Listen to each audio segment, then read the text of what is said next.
Mesdames et messieurs, bonsoir et bienvenue dans cette édition d'actualité de vendredi 28 mars 2025.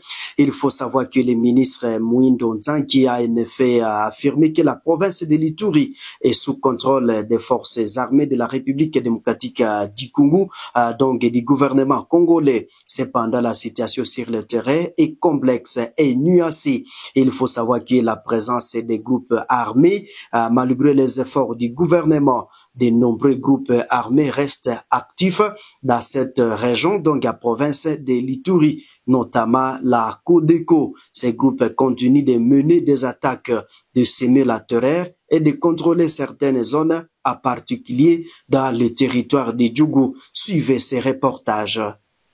C'est après la grande réunion de mutualisation des forces entre les deux armées FARDC et UPDF ici à Bunia, chef-lieu de la province de l'Ituri, que le ministre Nzangi Butondo a lancé ce message. Je voudrais profiter de ce moment pour m'adresser aux groupes armés qui sont en Ituri ici. Que maintenant, c'est le dernier appel que vous avez pour pouvoir rejoindre le processus PDD-RSS. Parce que les feux et les déluges ont déjà été préparés pour tous les récalcitrants à ce processus.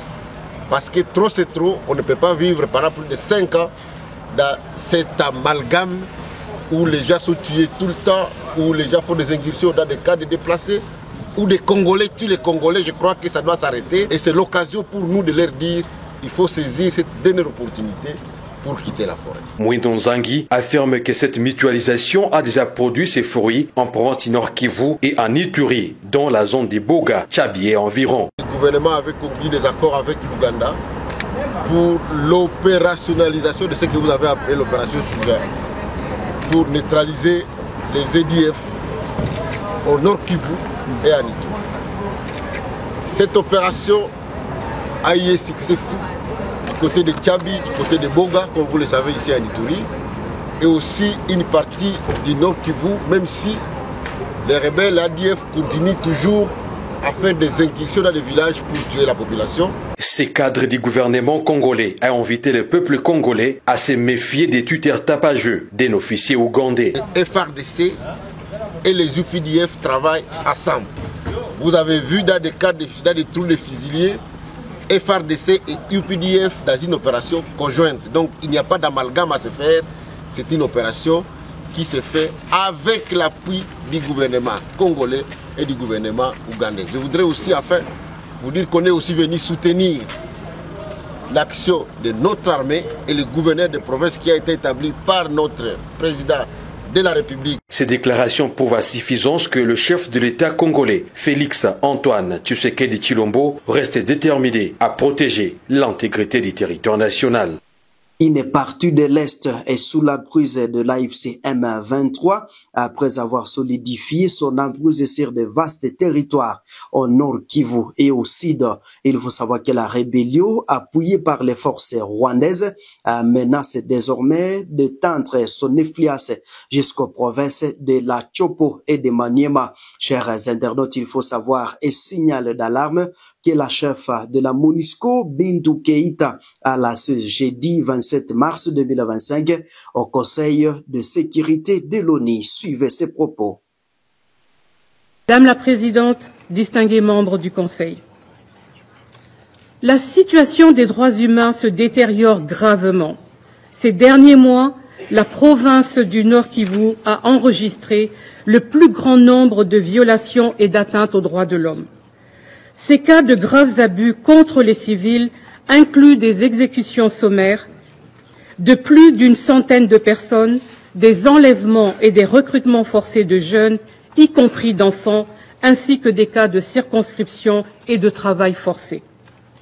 En Ituri, les ADF et Codeco poursuivent leurs exactions et aggravent une situation des droits de l'homme déjà très alarmante.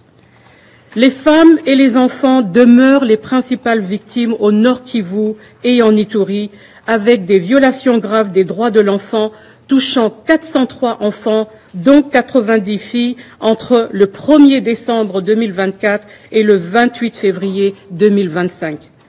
Ces violations incluent des enlèvements, meurtres, mutilations, recrutement forcé, attaques contre des écoles et violences sexuelles.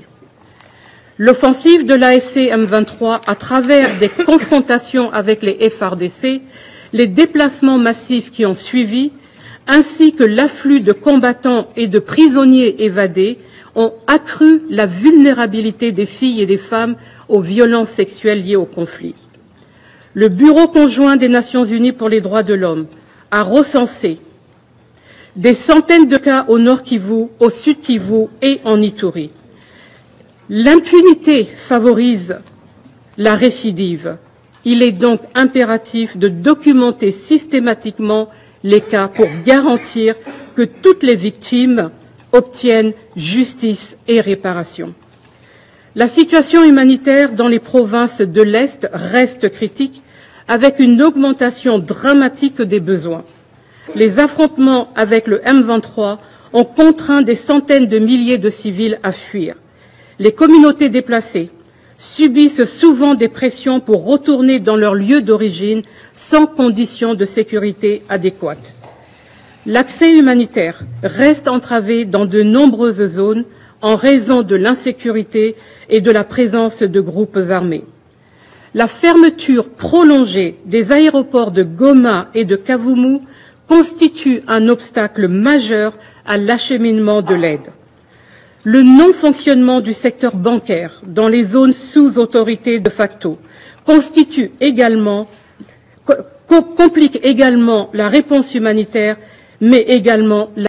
Chers internautes de partout à travers le monde et dans les quatre coins de la République démocratique du Congo, il faut savoir que dans une réunion tenue ce vendredi, il a été convaincu que le M23 facilitera le rapatriement pacifique des derniers éléments de la force de la SADC, SAMI RDC, encore à Ville de Goma, après que cette dernière puisse aider à réhabiliter l'aéroport détruit par la guerre. Les deux anciens belligérants dans les conflits à l'est de la RDC viennent de signer un accord pour un départ immédiat de la SADC ce vendredi 28 mars à Goma. Chers internautes, il faut savoir que l'accord stipule que les troupes déchues du SAMI RDC partiront avec leur matériel et notre fin de guerre vient à l'aéroport de Goma qui sera réhabilité avec l'appui technique et financier de la SADC. Avant de reprendre leur vol, les troupes de la SADC fourniront en outre leurs mains d'œuvre dans la réparation de l'aéroport international de Goma, détruit lors de la prise de Goma le 27 janvier 2025. Parmi les grandes résolutions de cette réunion, les deux parties ont décidé et ceci le fait immédiat, articulé à ce quelques points essentiels. Il faut savoir que l'AFC M23 doit faciliter le retrait immédiat des troupes du SAMI RDC avec leurs armes et équipements. Laissa derrière elles toutes les armes et équipements des forces armées de la République démocratique du Congo à leur possession. B, il faut savoir que l'AFC M23 doit coordonner la liberté de mouvement du SAMI RDC à préparation de leur retrait, conformément aux principes convenus. Il faut savoir que les deux parties doivent faciliter l'évaluation technique conjointe de l'état de l'aéroport international de Goma à vie de sa réouverture.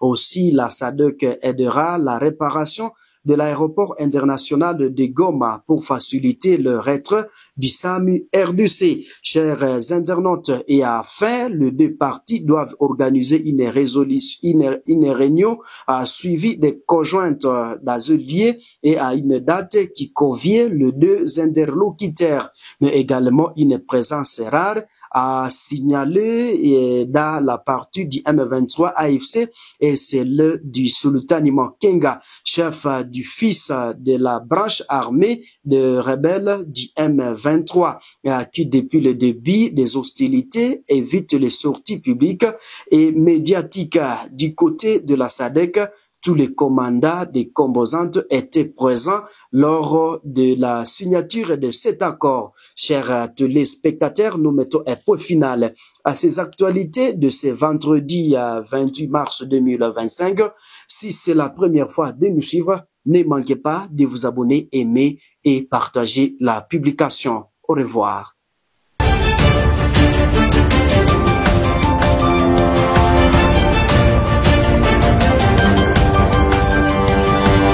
Thank you.